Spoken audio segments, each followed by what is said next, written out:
Okay. Okay guys, I hope you can hear me because I'm having a few difficulties here with my connection. So I hope it's all fine here.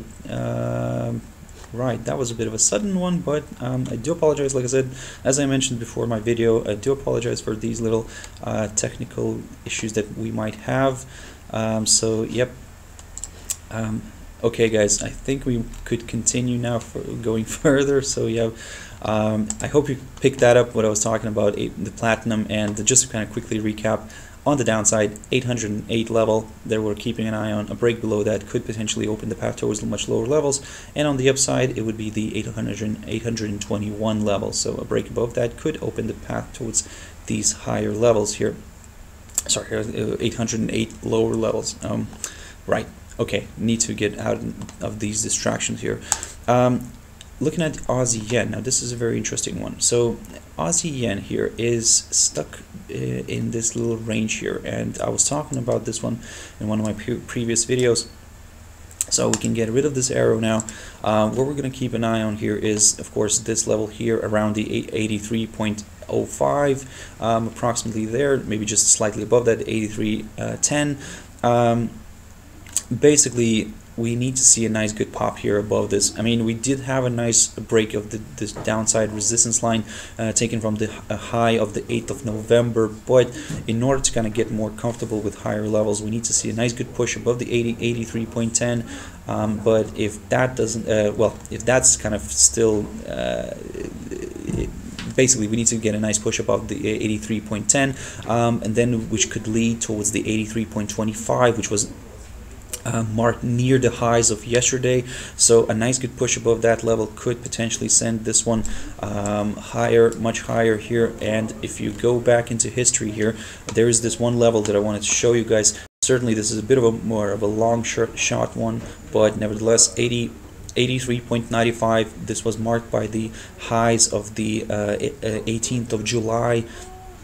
So we could monitor that one as a potential area of resistance, as a nice good area of resistance, but only if we get a nice pop here above the 83.25, and this way, like I said, we could target much higher levels. On the downside, if this, let's say, suddenly drops below this down to the short-term downside resistance line, certainly we could see maybe further declines. The only thing is to be very careful here, because we do have this very tentative upside support line here that in a way could potentially maybe stall the rate, and we could see maybe a slight drop here towards this line, towards this upside line, even though, like I said, the pair would drop below the downside resistance line.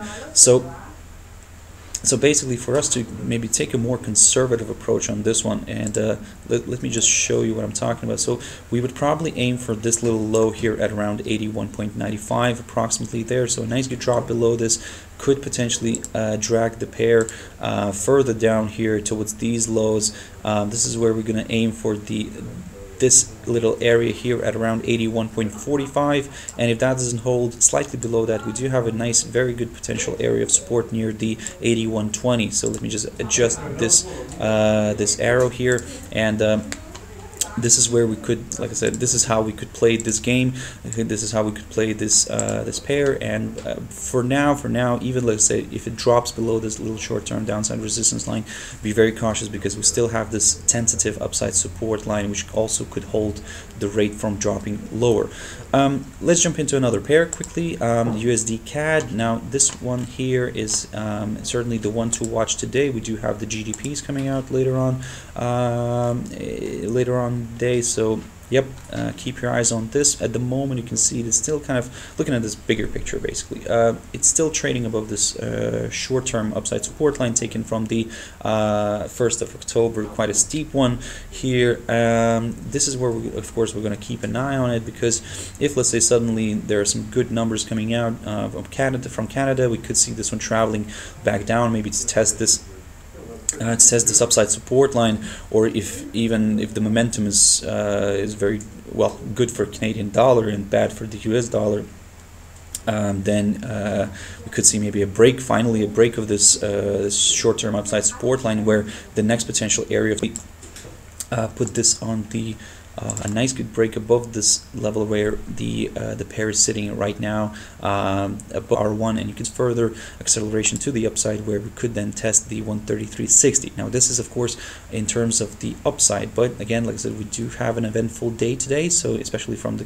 Canadian side, so keep your eyes on the this upside support line in case this suddenly drops back below here, and of course, let's say keep your eyes on the 132.90, or if you're more of a cautious one, if a cautious trader, then keep your eyes on the R1 here. A nice good push above this could lead towards the this week's highs near the 133.60.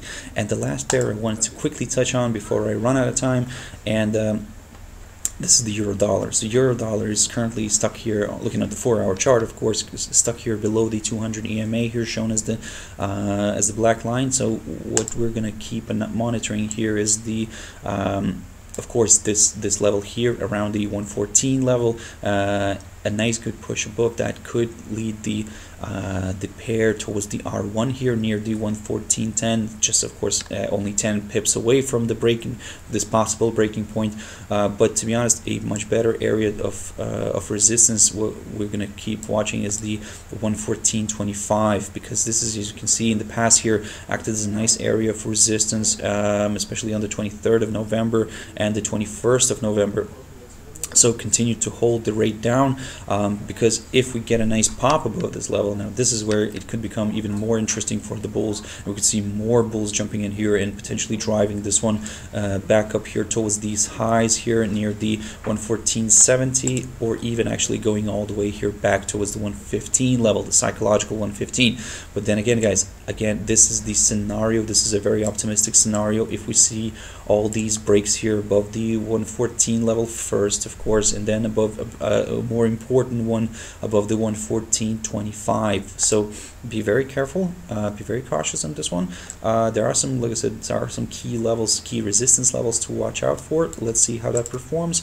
On the downside, from the very short-term perspective, because you can see that we've managed to break through the upper side of this falling channel this week. So we already have tested that upper bound of that channel this week already, so we could maybe see if let's say the pair drops below the pivot here, or in other words below the 113.80 level, approximately there. So this is where it could become interesting for the bears again, because we could see maybe this one traveling back towards the 113.63, something like that, approximately there.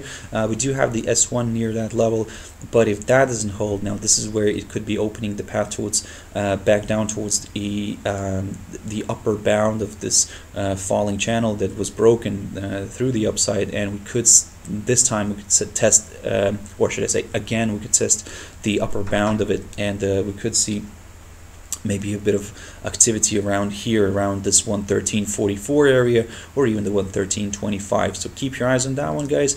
It's a very interesting pair, especially today. We've got the Eurozone CPIs coming out, so anything could happen, and we could, but like I said, first keep your eyes on the 114 level and the 114.25, and on the downside the 113.80.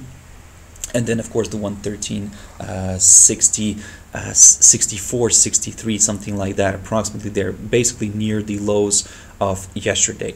Okay, guys, I hope you found it useful. And yep, I hope you found it useful, and I do apologize for the technical glitches that we had. I'm still kind of trying to work around all this remote webinar sessions. So anyway, if you want to join me later on at my trader's tea time, that's 14:15 GMT. So yep, feel free to join in, and I hope you have a fantastic day. Bye bye for now.